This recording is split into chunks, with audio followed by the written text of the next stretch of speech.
then these are the shortcuts that can help. Welcome to the Wealth Creation Podcast. And welcome everybody, it's Dan. I hope you're well today. Today's a Mindset and Hustle show. And it's a Friday, which means we've got a weekend ahead, which is really good. But today we're going to talk about Mindset and Hustle because we're going to talk about how to become a high value man. And I think this is something that's really important right now. And increasingly so, as we've had so much disruption. And I know in the last 4 years since COVID really, but also we had some disruption before that. You know, we've had the whole Brexit thing that we've had to work towards, and we've had disruption, and then we've had, you know, the Ukraine stuff that's going on. And like life, I know, is quite difficult for a lot of people right now. I was chatting to someone who lives in Australia, and you know, their business is struggling to close business, and you know, it has a knock-on effect mentally. It has a knock-on effect. There's a guy that I follow on Instagram called, I can't remember what he's called, Tank is how I know him. And he's like Norwegian, and he dresses like a Viking, and he's so good, and he talks about mental well-being dressed as a Viking, and the language that he uses and the short videos that he produces. And then you go to the comments, and he says things like, it's been a tough day, my friend, but I'll keep watch tonight. You go get yourself some sleep, and tomorrow's a new day. And then you look at the comments, people are in tears. Man, this is just what I needed. I was thinking about ending it tonight, but now I'm not gonna because of it. And you're like, oh my goodness me. And I think right now the world is crying out for some kind of relief for guys, and it's not there, right? And like, ladies, this session isn't for you, really. This session is really for the men. And as a man myself, I can relate to a lot of what guys are going through because I'm either feeling it myself or I felt it myself as well. And the negative thoughts are really easy to crop up into your mind. So for example, when I wake up in the morning, I let the dog out. We lost a dog last week. That has a negative impact, of course. But this morning I let the dog out, and then I go and have the shower. And then as I get in the shower, I have all these thoughts hitting me from all these different angles. Luna's just resting her head on me now, bless her. We have all these negative thoughts from all these different angles, different things that you're thinking about, things that are not working in your life, things that you have to fix. And it's not like you go through life and you fix something and everything else just falls into place and you never have any more problems. Like, this is my main argument with films, because you marry the person that you love, and then you wake up the next day and you live happily ever after. That is not the reality, is it? We know that that's not the reality. You hit your target weight. For me, it was 70 kilos. Wow, and you live forever happily after. That is not the case, because then something happens in your life and it knocks you off, and then you start eating sweets and kebabs and crisps and donuts and drinking Coke, and you're eating out and a few beers, and suddenly you put 5 kilos back on. And it's like, films gives this idea. Top Gun, Tom Cruise, he beats the opposition, and life is amazing forevermore. Woo! Let's go. And life is not like that. I wish life was like that. Life is not like that. You wake up the next day and your dog's puked all over the place. You got to clean it up. We woke up last week and Luna, bless her, pooed everywhere. I'm up at 5:30 a.m. cleaning up 3 very large locations. It's like, life's not like that. Life is not, you just fix it, you buy the properties, you're financially free, and nothing ever goes wrong. It's not like that. And we wish it was. And I think it's really easy for you to get overwhelmed. And as life becomes increasingly complicated, it's even more easier to become overwhelmed with all this stuff that's coming from all these different angles, which it does. It's not like a film. And we've been brought up to think that life is like a film where we just wake up and everything's great because we've done the thing. We blew up the Death Star. Do you think the day after Luke blew up the Death Star, do you think his tauntaun shat everywhere in his kitchen? More than likely. Do you think his favourite tauntaun passed away and he had to make a decision to put his tauntaun down? Like, do you think Luke, he met the love of his life, found out she was cheating with, I'm trying to think of somebody else in Star Wars. Like, do you think that happened? Yeah, like, as a kid, 1977 Star Wars, I was 7 years old when that came out. 5 years old when that came out. I don't even know how old I am. And you brought up, oh, Luke Skywalker's amazing. I bet he has an amazing life. And then, his favourite Tauntaun died and he's so depressed for the next 2 years, couldn't get out of bed. That is the reality, folks, for men in particular. And, as you're getting over 40, I'm 52 now, and as you're getting older, there are certain things that you've got to put in place in order to keep yourself sane, I would say. I don't think we're allowed to use the word sane anymore. Insane, sane, crazy, loopy, mucho loco, which means very crazy in Spanish. Tú es mucho loco. You're not allowed to say stuff like that, but fuck it, frankly, that's what we're going to talk about. So what are the things that you need to put in place? And this is coinciding with a good friend of mine called Johnny Jensen, who runs something called High Value Man. And if you click the link that's in the thing, he's got some really good coaching, really good training that I think you should probably sign up for. And this is the thing. It's not like... It doesn't have to be that life is bad. It could be that life is good right now. And things are going well, and the money's coming in, and you're losing weight. How long do you think life is going to continue on that trajectory for?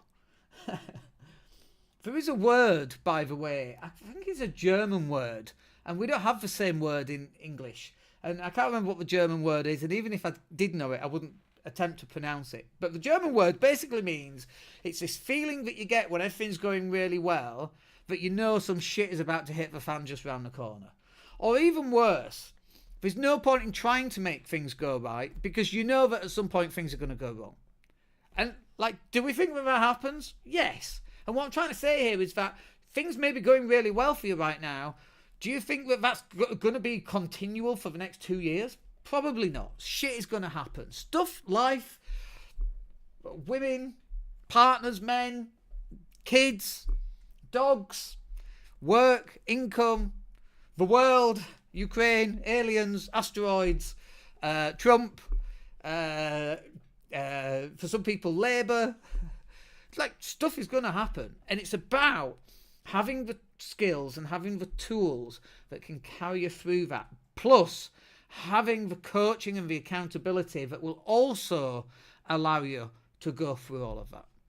And so we're just going to cover off 4 of the things here that are included in Johnny's coaching. And it's something that you should definitely take a look at, whether things are going really well, or actually, as it might be for more people, I would suggest, if things are going really bad, you should definitely take a look at this, because this is the thing that can help you. Because I know that when I've gone through periods of my life when the shit has hit the fan and I don't even want to get out of bed, trust me, I've been there, everybody else has been there. We've all been there. We've all thought about killing ourselves. Everybody. I don't know a single person that who hasn't had those negative thoughts. And hopefully that's not where you are, but if you are there, this sort of thing and the coaching and the accountability, all this can help you. But let's hit you with 4 different things that I think can help you. And these are definitely things that I've implemented in my life as well. And so we call this low value living versus high value living. And I would personally call this, it comes from Tony Robbins for me, and it's about setting a higher standard for yourself. Low value living versus high value living. What is the standard that you are prepared to set for yourself? So for example, this week we should have had a strategy session with a client who didn't turn up, and they didn't bother to let me know. Now they said they didn't know about it even though they'd confirmed the date and the time that we were going to chat. That is low value living. If you don't respect other people's time and you don't respect your own time, how's that going to work out for you in the next few years? If you can't get somewhere on time, and in particular, if you know you're not going to make it and you don't let the person know that you're not turning up, that's low value living. High value living is, I've been caught in traffic, I'm really sorry, I can't turn up, I really want to do this call, it's really valuable to me, I'm so sorry, can we rearrange? That's high value living.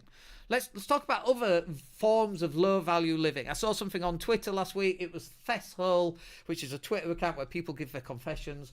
Very odd, peculiar confessions in there. Some are very funny. But this one guy, he was talking about how he microwaved his meal, and he always tries to, you know, when you try and stop the microwave just as it pings, before it pings, to get it down to 1 second, as though you're defusing a bomb. We've all done that, right? And he was talking about how sad he feels about making microwave meals.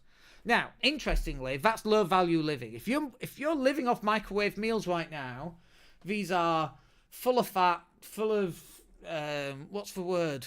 What's the fat? The really bad fat, hydrogenated fat, full of sugar, full of really bad stuff like E numbers.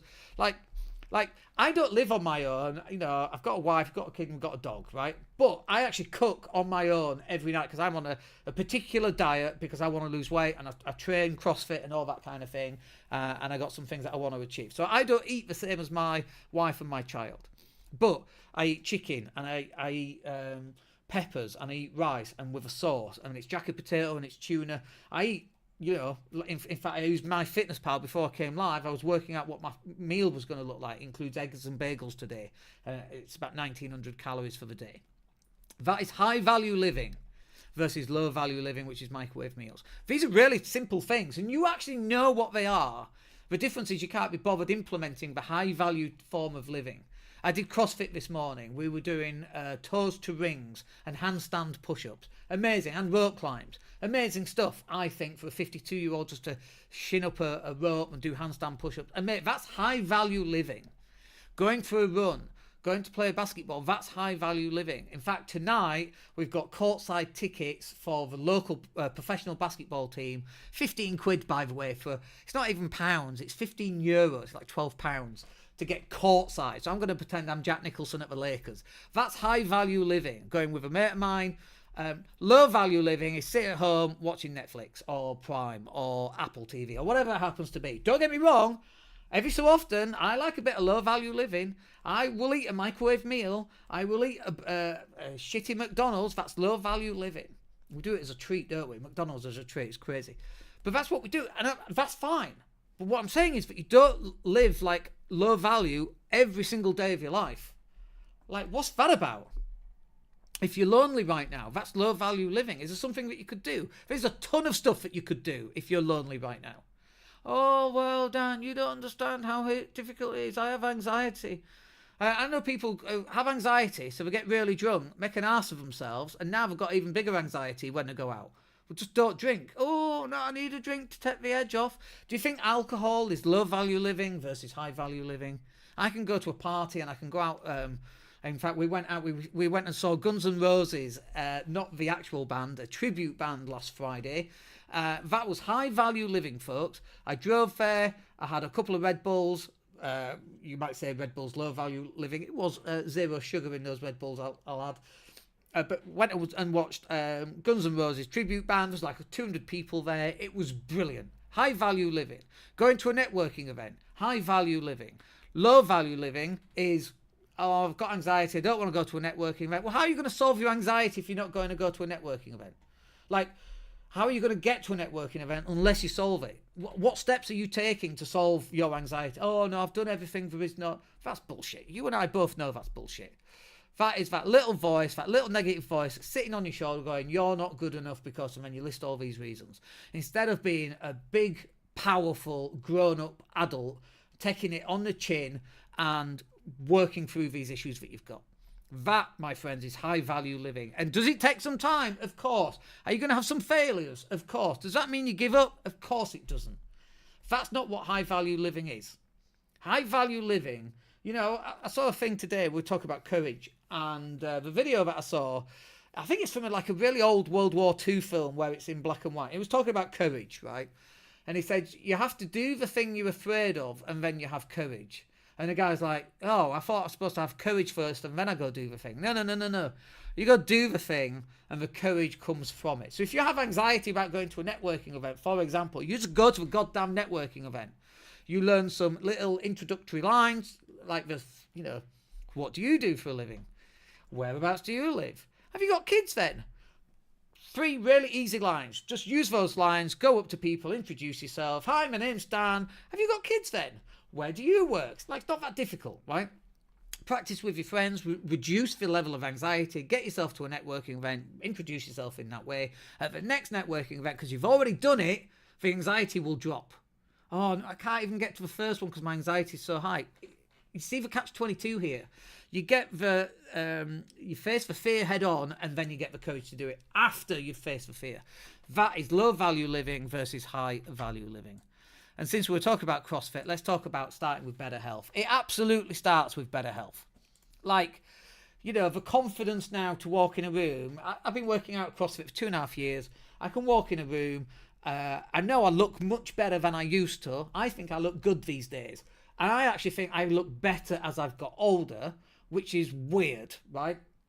But I think some of that is more confidence, and some of that confidence comes from having a body confidence. Because as I'm looking around the room, I was at a get-together 2 weeks ago, and I was looking around the room, and I was looking for who is the fittest person in that room. And there was nobody else fitter than me. Like, that level of confidence, and that might sound egotistical or big-headed. And by the way, if there was somebody else more fitter, I would go speak to them and ask them what they did. Oh, well, I cycled 20 miles every day. I lift heavy weights. But there wasn't. Like, sometimes it's difficult just by looking at people. There might be mountain climbers in there for all I know, right? But you get the general idea. But that level of confidence to be the fittest person in the room comes from the ability of working out every day for the last 2.5 years. That is literally the way to feel like that. And then when you start working out, you start eating better. Because honestly, doing pull-ups when you're carrying an extra 10 kilos of weight, whereas actually if you lost 10 kilograms, those pull-ups get easier, needless to say. And then we do stupid things like putting on weighted vests, which we do. And honestly, we put the weighted vest on, we put the chain around our waist and the big dangly weights, like Mr. Big Balls, dangling between your legs, and you're doing the pull-ups and you got, the big blue bumper weights, which are 20 kilograms, and then you add another 5 on, and then another 5, and you're doing 30 kilo weighted pull-ups, only 2 or 3, because that's a significant amount of weight. And people are sat back, and you're like, and they're looking at you like, look at Dan, twice as old as these guys. It all starts with your health. And if you go, well, I'm too big to get to the gym, that's fine. It starts with nutrition. Nutrition is part of your health. And if you don't know what you're doing and you need to kick up your ass, then that's where the coaching comes in. That's where the accountability comes in. And when you're in a group of like-minded men and you're seeing other guys who are bigger than you because they've got more weight than you and they're going to the gym and you're not at the gym yet, that on its own is highly, highly motivating. Surrounding yourself with like-minded people who have gone through shit just like you've gone through shit, that is incredibly powerful. And the beginning, the start of it for me just really starts with better health, because it's like a gateway to better things. If you're single, and you're single because you're fat, and you're fat because you're depressed, and you're depressed because you eat too much food, like, there's a connection that runs all through that thing. And then you can't get a better job because you've not got the confidence. And so it starts with better nutrition. It starts with working out. Now your confidence has gone up. Now you're looking better.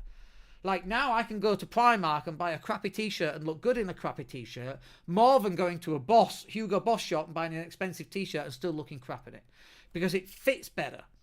Like, that whole confidence, it goes all the way through. It goes into your job. It goes into going live. Oh, I don't want to go live streaming. This is a common thing that people say. I don't want to live stream, even though I know it's going to help my business, because I'm not confident in the way that I look. I've got this grey hair. I just shaved that today, actually. I'm going to go down to a grade 1 because I need to get rid of this grey. Really, I don't give a shit, because I'm a strong, powerful individual with confidence. If someone, I don't know, I'm trying to think of an example. If someone twisted their ankle and I had to put them on my shoulder and they weighed 80 kilos, that's not a problem. I can walk, I don't know, however far to get them from there to the car. I can do that. Like, that level of confidence, it comes from being in better health. And it distills itself into all aspects of my life. One of the girls at CrossFit, she's incredibly beautiful, and she wanted to meet up for coffee to practice English, and I can practice my Spanish. Like, there was a time when I would have gone, oh my gosh. Now it's like, yeah, whatever. Really easy. The confidence comes from that. And not just with people of the opposite sex, but with buddies. Do you want to go to a basketball game like Lars from well, he's Dutch, is he, from Holland? I always Norwegian. I always forget. Should we go grab a coffee and some cheesecake? Yeah, let's go do that. Like that confidence, it distills itself throughout in all these interactions that you're going to have with your fellow human beings. Being healthier, looking better, feeling better, not getting out of breath walking from, the buffet to the networking table. I've seen guys out of breath walking up the stairs. Like, we don't want that for you.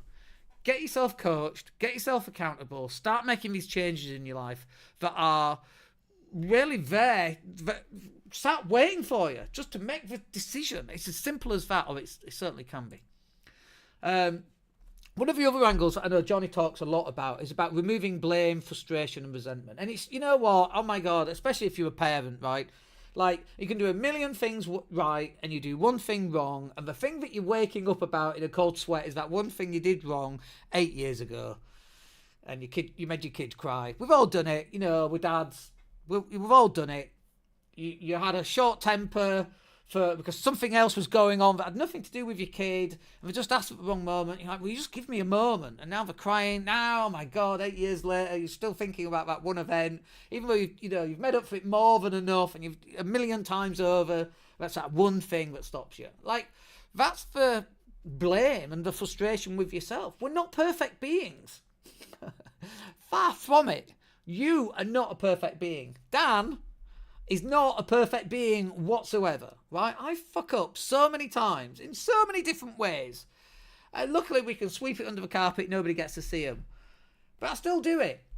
And it's totally fine. We are human at the end of the day. We are born to make mistakes. And it's through making a lot of mistakes that actually we get a lot of our learnings.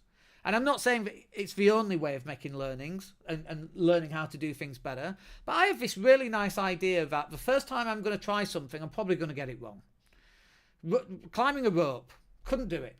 Had to spend so much time at the bottom of the rope. I actually spent a lot of time on the floor, pulling myself off the floor using the rope and then getting back onto the floor again. That's literally where I started my rope climbs from. And now I can get up a rope without using legs, just using my hands, and get to the top and touch it and then slide back down. Like, that's progression. The first time you go and do something, if this is a thing that's beating you up, I can't do networking events because I went to a networking event and I made an arse of myself, that's fine. You've done your first one. Now you do your next one and the next one and the next one. And by the 50th one, you're an absolute master at networking. How many times, how many networking events have you been to in your life if you have anxiety? One. I went once, never again. We heard it before, right? I did that once, never doing it again. It was the worst day of my life. Yeah, well, brilliant. You've had your worst day of your life. Go do it again. It might be the second worst day, but it's not your worst. You do it another 50 times, it'll be the 50th worst day. The other worst days when you were stood up in class crying in front of everybody because you got a sum wrong or something, right? Like, we know that this is who we are as people, as men. This is who we are. We know also that we blame ourselves. And, when things go wrong and we just want to be in a room on our own, sometimes we zone out. We're watching Netflix and we just zone out. In the olden days, we would go, we'd go hunt the saber-toothed tiger or the bear or the deer, and then we'd bring it back and then we'd sit around the campfire and we'd sit staring into the fire and we'd contemplate. Right, there's a whole bunch of reasons why we do that. And now we do exactly the same, but it's not a fire that we're staring into. It's Star Wars computer game, Battlefront, or it's Call of Duty. That's exactly the same thing. When you're playing Call of Duty, yeah, you're concentrating on Call of Duty, but there's other stuff that's going on in the back of your mind. And so it's totally fine. That is who we are. And we go, we don't want to play computer games because really I should be working. No. Computer games are part of that. It's not external. Unless you're playing computer games 8 hours a day, then, unless you're a professional computer game player, then there's a problem. But going for cheesecake at the beach hut, and maybe this is just my way of saying it's okay to eat the cheesecake then. It is okay to eat the cheesecake. Why would you deny yourself? I'm dead in 40 years. Notice I didn't say 30 years. I've been 92 then. But I'm dead in 40 years. I'm going to have as much cheesecake as I goddamn well can have. Because my high value living, I work out every single day and I track calories. So I can offset it, right? It's fine. It's not a problem to do that. But I don't sit there eating a cheesecake feeling depressed with frustration and resentment because now I'm getting fatter.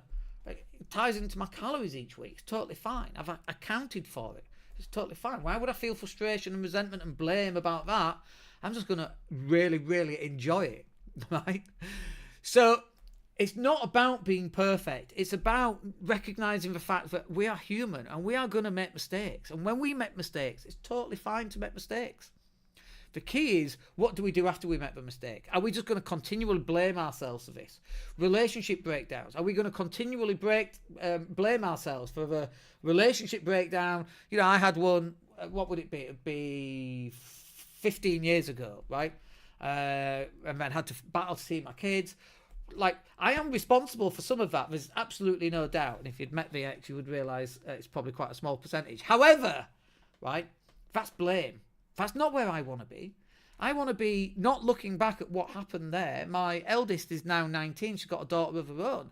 It's like, where do you want to be? And we have chats about where the future lies and where she wants to be and what she wants it to look like and that long-term plan. There's no blame there. There's no resentment there. And there's no frustration there. It's about looking forward. And it's the same for you as well. We've all made mistakes and we've all messed up.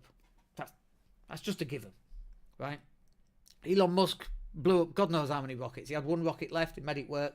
Look where he is now. All right, he's a bit crazy and he's a bit loopy, a bit insane in the membrane. And obviously we're not allowed to use those words. But he is, right? It's crazy anyway. But if this is not about looking back and about blaming ourselves continually and just running the same thought process over and over again. This is about looking forward and about who you're about to become.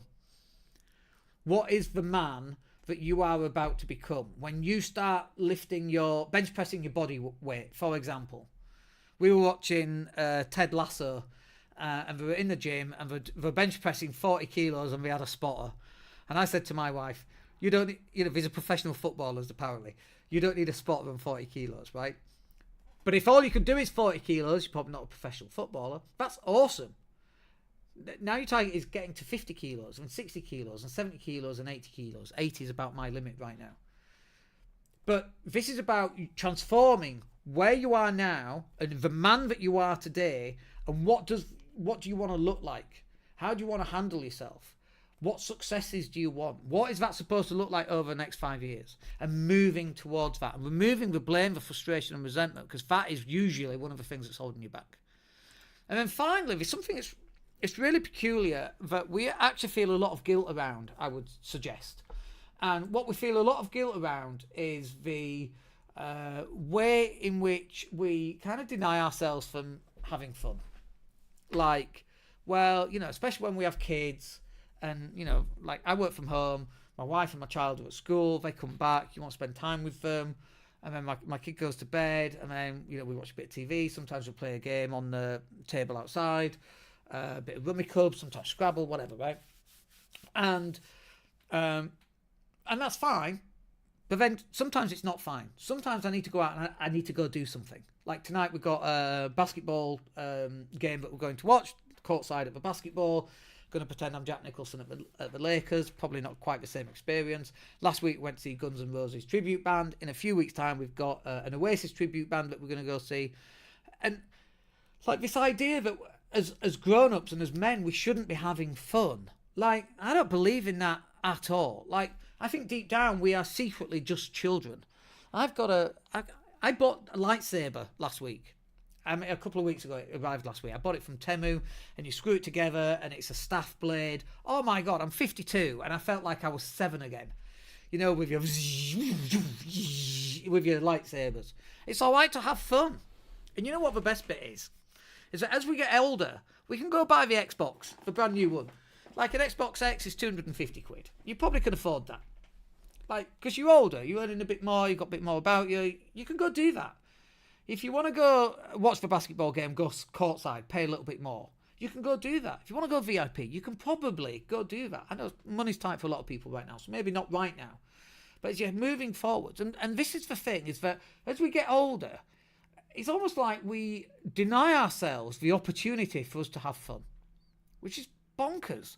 I read something yesterday and it was saying that men need social gatherings twice a week. Now, this report was probably written by men or a pub or, going to the pub. And I don't necessarily think that social gatherings should be just going to the pub because it involves alcohol, which is low value living.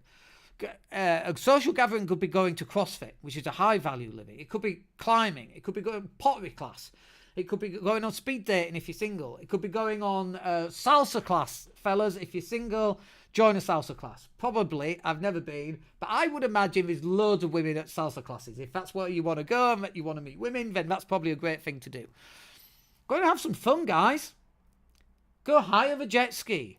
Go whitewater rafting. Book in the bow and arrow and the Kestrel Falcon event in Scotland. Go, me and Dave next year, we're car camping. I've got my little Peugeot 206 and he's got his actual van. It's like a Nissan, whatever it is, but it's a camper van.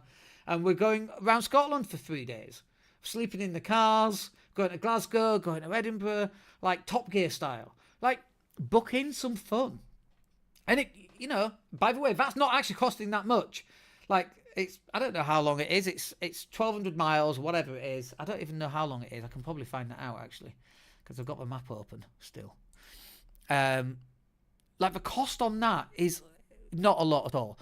It's actually 484 miles, right? That, for me, is one tank of petrol, which is about 65 quid. And we're sleeping in the vehicles. And then it's just food and anything else, like archery or whatever else we're going to go do. That's fun. That's something far ahead that we like to book in so that we've got something to look forward to. And then in between that, we've got smaller things. So sometimes when I go over, I'll go stay at his. We get on the wine, which I know is low value living, but we don't do it all the time. But it's nice just to catch up, put a bit of Marillion on, talk bollocks for a bit, that men seem to do a lot of. And it's all right to do that. We might go play snooker or pool. We might go bowling. And if you're not doing any of these things with a social network, like, do you think that might be quite depressing? 100%. And I tell you one thing that really kind of strikes me a lot is that when I'm sat here in my desk, I'm in the lounge, we can have the doors open, we're in Spain, the Mediterranean's there, but sometimes I don't see it because I'm inside. And sometimes I get stuck on a problem and I don't know how to solve it. And I go for some cheesecake down at the beach hut. And, I might take my laptop with me, and sometimes I don't. Often I'll have it with me, but it never gets opened. And I just go for a walk or whatever, right? Boy, the number of solutions that get solved doing that, going for cheesecake, while whitewater rafting, while buying a bow, while doing some archery, while going for a cycle, whatever, right? The number of times I solve problems is significant. And it comes from switching off from the problem and moving my focus and attention on something else while I'm having fun. Often it comes and solves itself because you're like, oh, why don't I just do that? Really obvious. If I'd not have gone and done this separate thing, if I'd have just been sat here trying to resolve that problem, I wouldn't have resolved it. But it's all right to have fun. It's actually very, very important for you guys to have fun, just as it's important for your partner to have fun as well, as your kids. But if you're denying yourself this opportunity for you to have fun, because guys, we're dead in 40, 50, 60 years, all of us. That fun is no more. We're dead for a long time, we're alive for a short time, we're dead for a very long time. You might as well go out and have fun. All right, I hope you find that useful. Went on for quite some time there, much longer than I anticipated. But anyway, it's all good. We'll catch up with you on the next one. If you've got any questions about Johnny's event, hit me up and we will answer them. Other than that, go click the link, go and take a look. Have a great day. Take care. Hey, it's Dan here. Thank you for listening. Really appreciate each and every one of you. Please click like or subscribe to the entire podcast.